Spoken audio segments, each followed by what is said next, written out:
Okay, hi students. I am Miss Williams, your drama teacher. Obviously you know that because I've taught your class for years and years. I can't be with you today, so I'm videoing this lesson as I teach it to my B4. Is this B4? Is this a B day? Yeah. Yeah, okay. So we've been working on, and I'm going to try to do this as normally as possible, although it is kind of weird to be on video. We have been working on scenes. You guys just got your scenes in our last class, and I asked you to make a list of your given circumstances. That was step 1.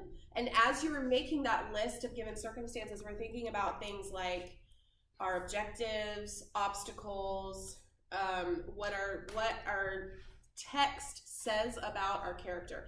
You're also thinking about things like physical choices. So how does my text change how my character walks or talks? So talking isn't a physical choice, but any choices we make about our characters should come from the text. So make sure that as you're kind of envisioning these characters that you're using the text as your base.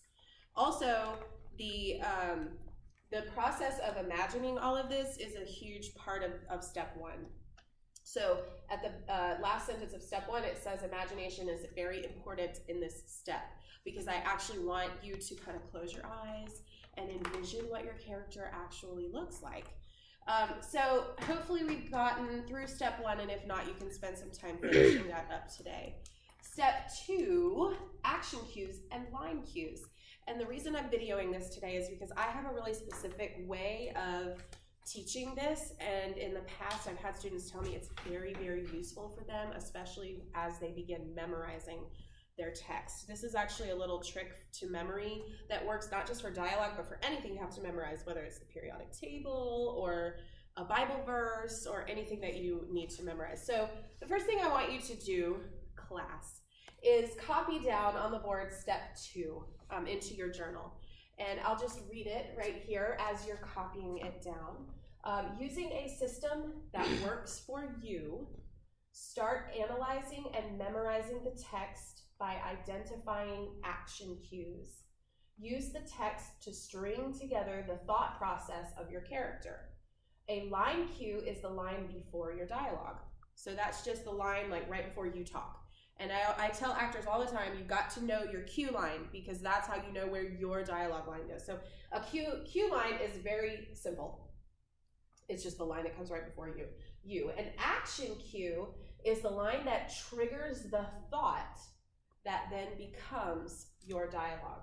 At the end of this process, you should have your dialogue memorized. So there are 2 parts of step 2 that are really important. The first one is simply memorizing your dialogue, okay? And that's a huge step. Once you've conquered that mountain of a task, then the real fun begins. The second part, though, is while you're memorizing the dialogue itself, you're also memorizing the thought process and patterns of your character. So you're not simply memorizing random words, you're actually memorizing why do they say these words. Okay, so at this point, I will say, go ahead and pause the video here and continue copying this down.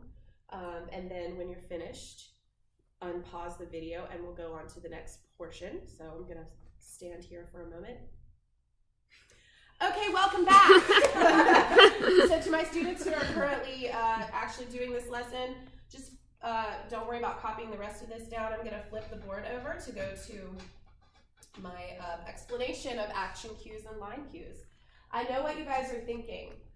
Why is Miss Williams working and teaching drama in a private school when she's clearly so good on camera?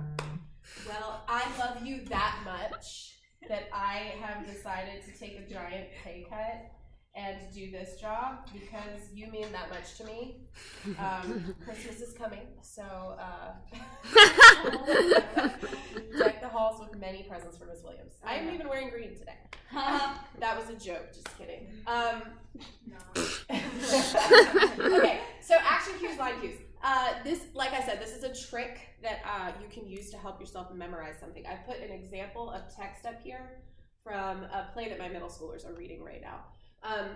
But this is just an example that we're going to use. So the whole line is, Isabella, you cannot marry Amorio. He is a very mischievous man, the very man who stole your mother's necklace. Not to mention, he is Leander's own brother. Okay, so it sounds a little incestuous, I know. But don't worry about the plot of the story at all, except for within the context of what we're about to learn here. And by the way, guys who are watching this on video, this will be on the board. So when you flip, if you need to flip it over to look at this on Friday, you can. Okay, I put 5 words up on top here. Amorio, mischievous, stole, mother, and brother. These are your action cue lines, okay? So if you were to memorize these 4 sentences, what you can do is decide on some action cues to help you memorize. So the first sentence, Isabella, you cannot marry Amorio. When you hear yourself say Amorio is kind of a bad character in this story. So what I'm gonna think of when I think of Amorio is mischievous. He's mischievous. So Isabella, you cannot marry Amorio, mischievous.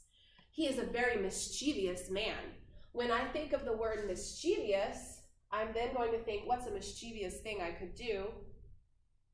Steal, right? So he's a very mischievous man. The very man who stole your mother's necklace, okay? When I say the word mother, who's a big character in this story, mother makes me think of brother, so that's going to help me to remember, not to mention he is Leander's own brother.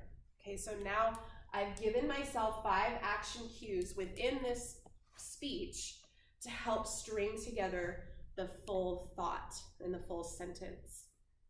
What I want you to do is to go through your text with your partner, because this is going to involve your partner, and decide where your action cues and line cues are.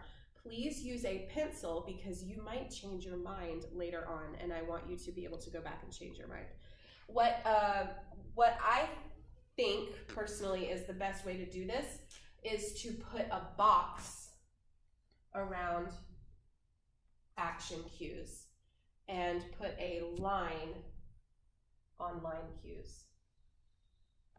So line cue, again, is the thing that the actor is listening for so that you know where to put your line of dialogue. It has nothing to do with the acting. An action cue is the one that has to do with acting. Okay, when I say Amorio, it's going to trigger my next thought. So this is all within one speech, but you can actually do this with like your partner's dialogue. So when